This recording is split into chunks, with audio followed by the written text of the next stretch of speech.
Welcome back to Naf blog 01। তো আজকে আমি আবার অনেকদিন পরে একটা নতুন ব্লগে নিয়ে আসলাম। বাড়িতে অনেক কাজকর্ম থাকার জন্য কোনো ব্লগ নিয়ে আসতে পারলাম না। তো ব্যাপারটা হলো আজকে করিমগঞ্জ বদরপুর থেকে আপনাদেরকে গুয়াহাটিতে নিয়ে চলবো।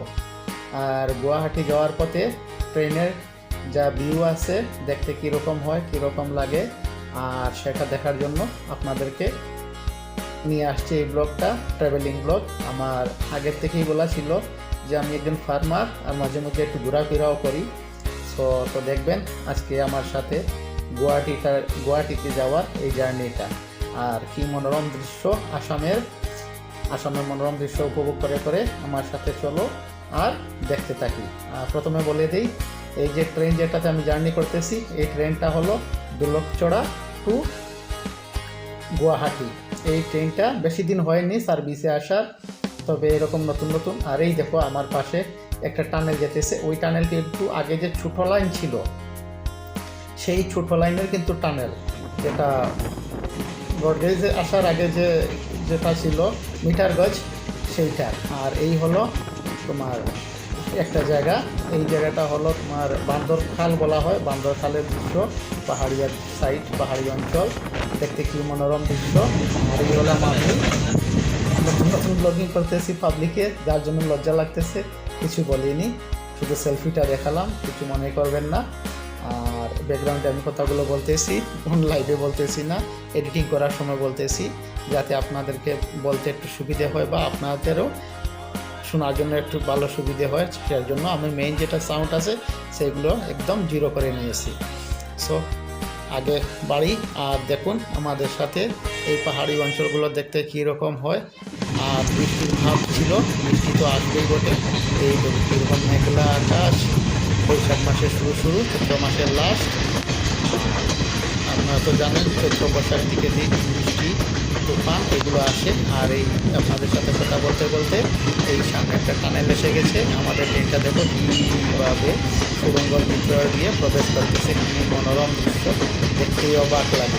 কোনো কোনো সময় মনে হয় এই টানেলগুলো বানালো কে, আর এইগুলোর কী সিস্টেম, বাপরে বাপ। ওর একটা ব্রিজের উপর দিয়ে গেলে, এই যে ব্রিজটা ছিল আমি দেখাতে পারতেছি না, কারণ আমি ট্রেনে ছিলাম, ভয় লাগতেছে জুতা নিতে।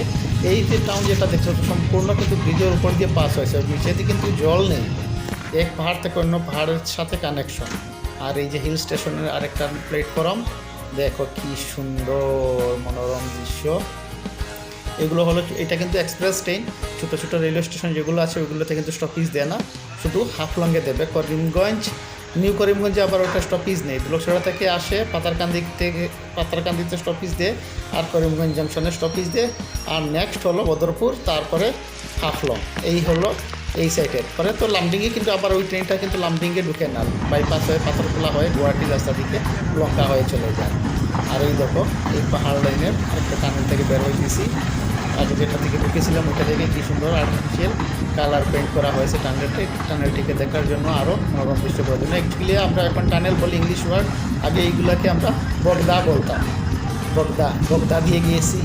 হাফলংয়ে পার লাইনে যেতে কি ওইটা বগদা পাওয়া যায়। অ্যাকচুয়ালি ছোটো লাইন যখন ছিল আগে, তখন কিন্তু 37টা বগদা ছিল, অনেক আগের কথা।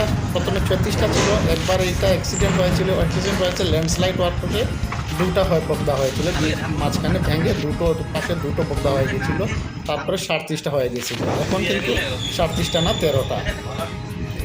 আর এই হলো হাফলং রেলওয়ে স্টেশন। এই হাফলং রেলওয়ে স্টেশন কিন্তু আবার নতুনভাবে বানানো হয়েছে। আজকের থেকে 2 বছর আগে একবার কিন্তু ভাড় এসেছিলো হাফলংয়ে, এই ভাড়ে কিন্তু অনেক ক্ষয়ক্ষতি হয়ে গিয়েছিলো। ক্ষয়ক্ষতি হওয়ার পরে ইন্ডিয়ান রেলওয়ে আবার বহুত তাড়াতাড়ি 2 মাসের ভিতরেই এই হাফলং রেলওয়ে স্টেশনটা, এটা হলো নিউ হাফলং স্টেশন। তো কত সুন্দর স্টেশন, হিল স্টেশনের। গাড়ি নিয়ে এসেছি পিছনে। আর এই যে আপনারা যদি কোনোদিন আসেন তাহলে এই জায়গাটা দেখবা, দেখতে খুব ভালো লাগে। তো এই দেখো লামডিংয়ে হাফলংয়ের দৃশ্য। হাফলং রেলওয়ে স্টেশন দেখতে কীরকম হয়, বেশি উপর দিকে যায়নি, কারণ আরও উপর দিকে গেলে, মিডিল দিকে গেলে আরও সুন্দর ভিউ আসতো।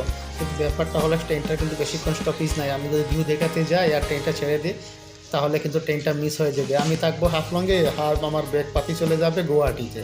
আর এটা তো হিল স্টেশন, যা বাইপাসে গিয়ে ট্রেনটাকে ধরে নেব অন্য জায়গায়।